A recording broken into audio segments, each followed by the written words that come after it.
Well, good morning, everybody. It's really wonderful to be here with you. And first, I have to correct a couple of things. I have no idea how important it will be. But I hope you do walk away with a couple of insights. And it's not going to be me talking at you. I really do hope that this will be a conversation, because I would like to hear from you about what's going on in your communities, which then helps inform me when I go out and talk to our members and others across the church. So as Peter said, my name is Joe Swimmer. I'm the Executive Director at the Episcopal Parish Network, formerly known as the Consortium of Endowed Episcopal Parishes, or SEEP. So we changed our name in February of this year at our first in-person conference in 2 years. We were one of the last conferences to happen before COVID hit in February in Louisville.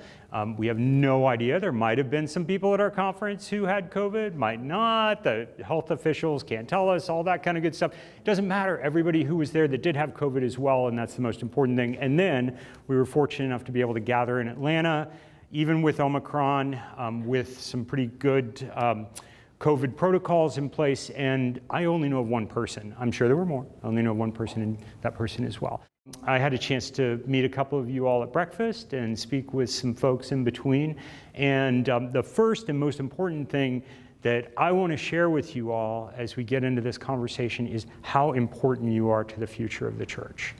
The work that you are picking up here is so important to the functioning of our parishes.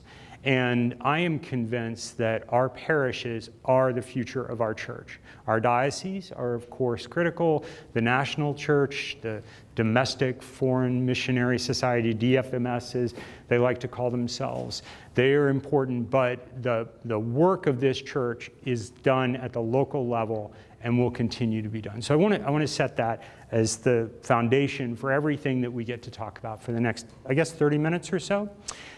So let me start with a story. I grew up in a small town in northeast Oklahoma, Tahlequah, about 12,000 people, very few Episcopalians. St. Basil's was the church that I was raised in. When I was very young, our priest was a guy named Father Lean. He was a retired Navy chaplain. He was the vicar, and a lovely guy, just salt of the earth. But, it was still morning prayer. This is going to show my age. We were not in the 79 prayer book then. What I'm told by my father, who was on the bishop's committee at the time, and others who were in the church, was that Father Lean would preach the morning prayer service, preach matins, and then send the children away to Sunday school and preach a 45-minute sermon. You can imagine how well that went over, right? So when they went to call their next vicar, the story goes that the bishop's committee sat in the front row with stopwatches to make sure that it was 15 minutes or less. And it wasn't just that they didn't want to sit there for a long sermon and, their backsides were getting tired.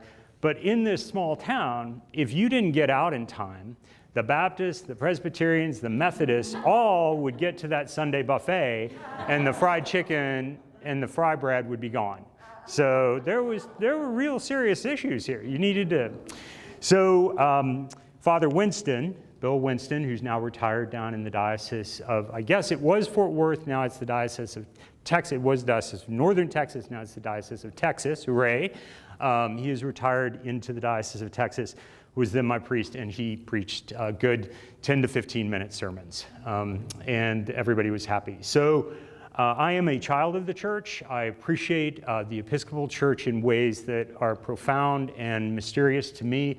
I find that my family has always come out of the church. When I was growing up, it was, my best friends were people from the church, the kids that were in the church. Of course, being in a small church, we acolyted every week. We mowed the lawn. We painted the church. And St. Basil's is there. On Veneta Road in Tahlequah, still plugging along. There aren't as many people there anymore. It's yoked to a couple of more missions and one parish locally, and it gets a priest once a month or so. But they're still plugging along and doing good work.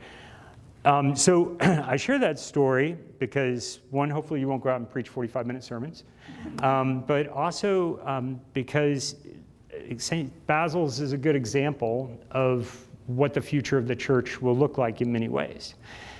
We are moving into a phase, maybe returning to a phase of religious life for the Episcopal Church in particular, maybe other mainline denominations, of temples and tents. You all may have heard some of these ideas floating around when you've been talking about church with folks that you know, but the idea that we will end up with some temples, and then we will have some places that are more tent-like. And the tents aren't necessarily meant to be there for 100 years. The tents might be there for a season, and then they move on to some other place.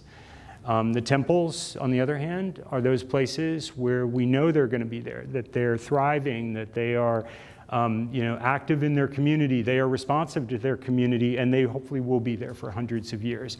And the surprising thing is, from my conversations around the church, it's not necessarily the places that you think that are going to be the temples and the places that are going to be the tents.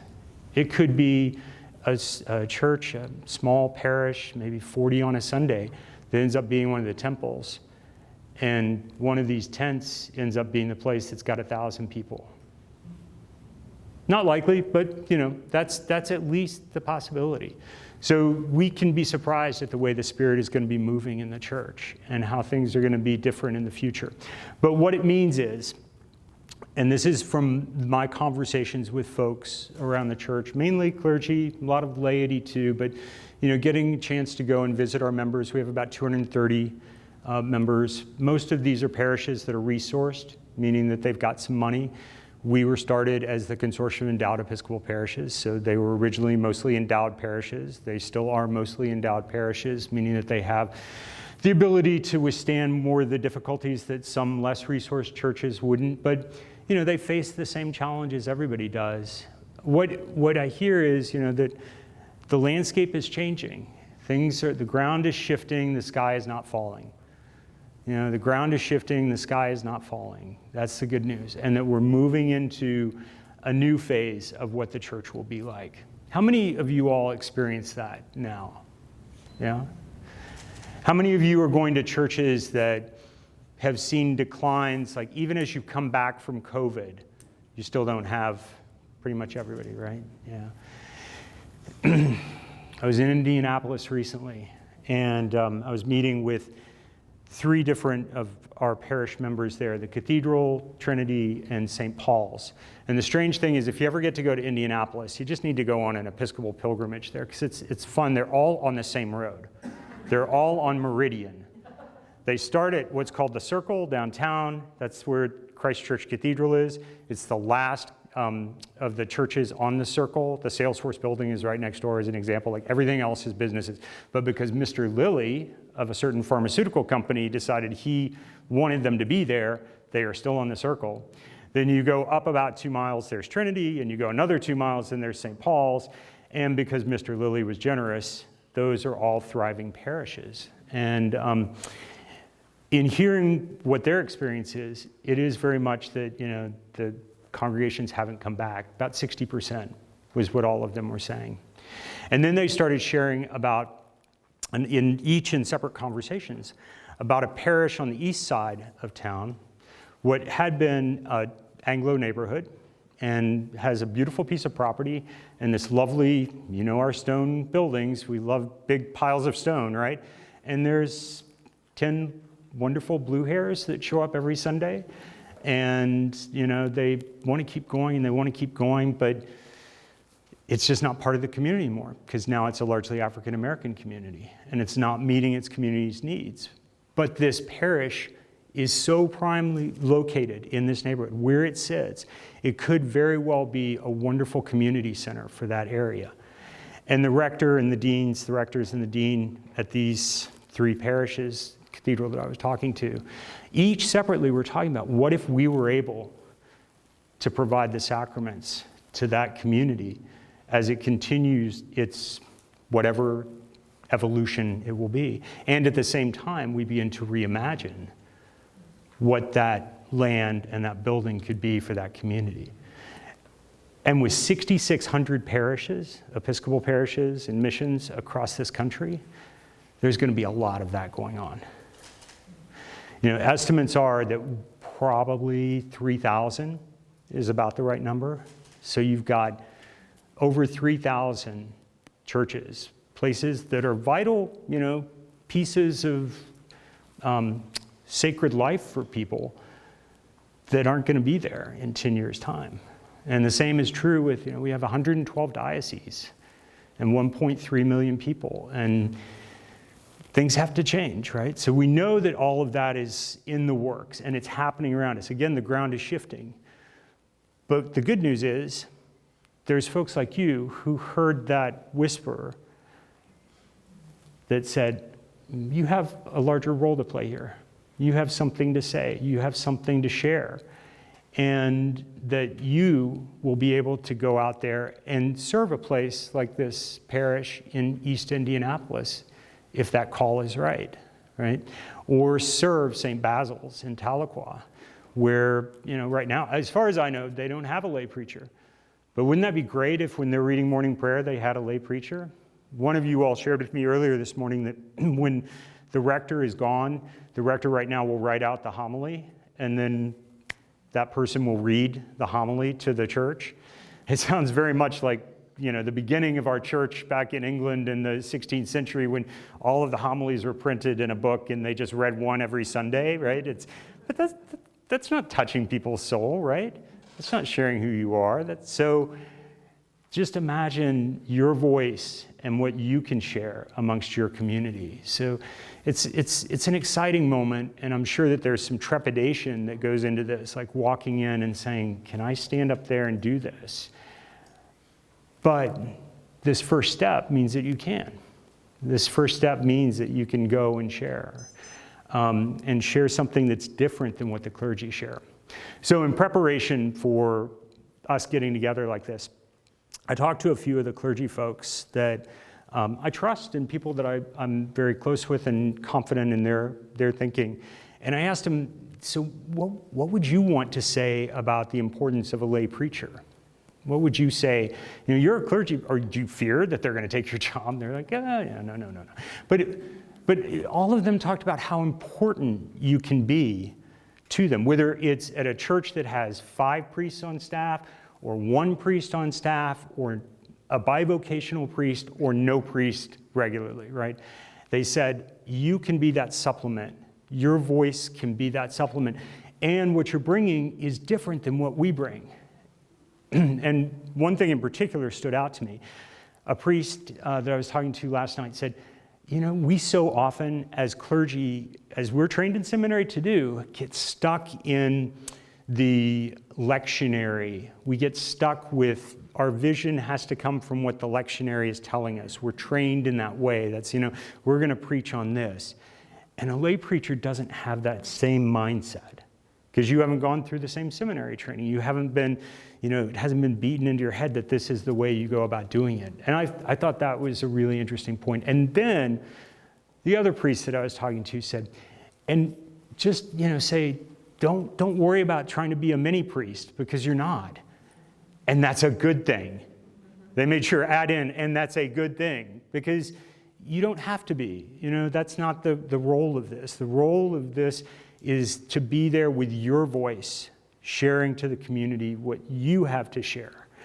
And so that's the type of message that I was hearing from these folks who lead large parishes, a couple of small parishes, and some parachurch organizations that work with churches on consulting. And just saying how important it is to have this role in the church. So that's what I'd like to start with, and then I'd love to hear your feedback. What is it that called you into this? What is it that you think you will bring to it? Who wants to start out? You've nodded.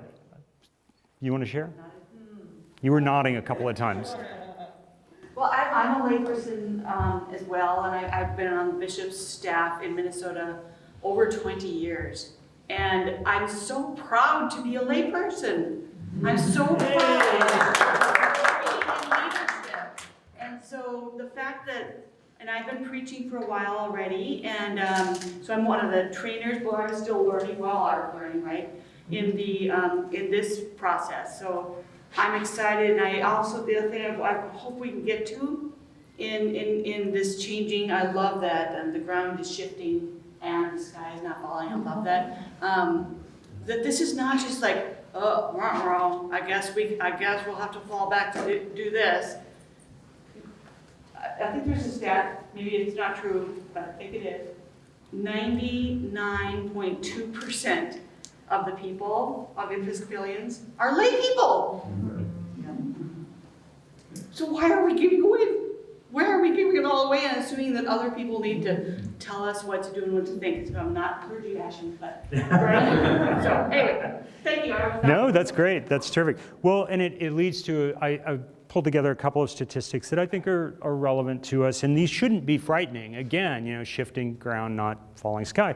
67% of Episcopalians are over 55. 12% are under 40. I think that's the more interesting. 12% are under 40. Our priests, the average age, anybody want to guess? What's the average age of our priests? 68. 65. Everybody's it's in the middle, 60. 60. And 38% of them are set to retire within the next few years. 38% are set to retire. In the next, I think it was within the next 10 years was the number. And our seminaries aren't turning out enough people to fill those roles. So we're going to be back in that situation when, it was a lack of priests. Almost like the Methodists with their circuit riders, right? Who used to go out and take care of the churches. The pastors would go take care of an area, but the lay people had to keep it going in the meantime. And that's where we're at. Ultimately, as I was talking about, from my perspective only, this is only my opinion, and it's probably grounded in my background as a layperson in a mission and then different parishes around the country, whether it was Tulsa or Boston or San Francisco or now DC. The lay people are the ones that are going to lead the parishes that are going to have our church thriving. And our church has an important message. The Episcopal Church has an important message beyond just the call of the gospel, but our specific message as Episcopalians, what we believe, what we present to the world as our vision of our faith, that's something that we need to be out there doing, and it will happen at the local level, and that's where the growth will come. That's where that small percentage of people under 40 will start to grow, because you all are out there preaching this, making it happen. Your diocese, your bishop are supportive, right? Otherwise, you wouldn't be here, which is great news. I mean, it's great news. And as we get to a point for closing, I want to mention that you all as preachers are critical to taking the Word of God, the gospel out, to making sure that you are able to share with your congregation and hopefully beyond. But the laity is critical throughout the church's governance. The laity is critical in our parishes in so many other ways. So when you get the tap on the shoulder, please be on the vestry. When you get the tap on the shoulder, hey, would you think about being treasurer? When you get the tap on the shoulder, we need somebody to help us with outreach ministry. Those are as critical as anything. That's how we're doing this work as well. And it's the only way our parishes are going to survive and thrive. And I'm guessing a lot of you are already involved in those activities, and this is your second career in the church, am I right? But don't forget that, And then the last word from the priest that I was talking to is, get up there and just be yourself. You don't have to be vested. You don't have to wear a tippet. You don't have to be, just get up there and preach your truth. And that's what your folks are going to want to hear. And how wonderful a gift is that going to be for them? I want to put in a shameless plug for Episcopal Parish Network. They're the ones who pay my salary, and the joyous calling that I have. I can't imagine that I got a chance to do something like this and go out and talk with folks around the church and help share about what's going on and how we're going to have thriving churches, thriving parishes, thriving missions throughout the land. And we do have a host of digital workshops, aka webinars, that are available. Most of them are recorded. They're on everything from the finance for the church, so what investments should you be thinking about, to lay preaching, to stewardship, to how do you keep your building open and replace an HVAC system. So we are about the business of the church. We are about helping to make sure that the parish is running well.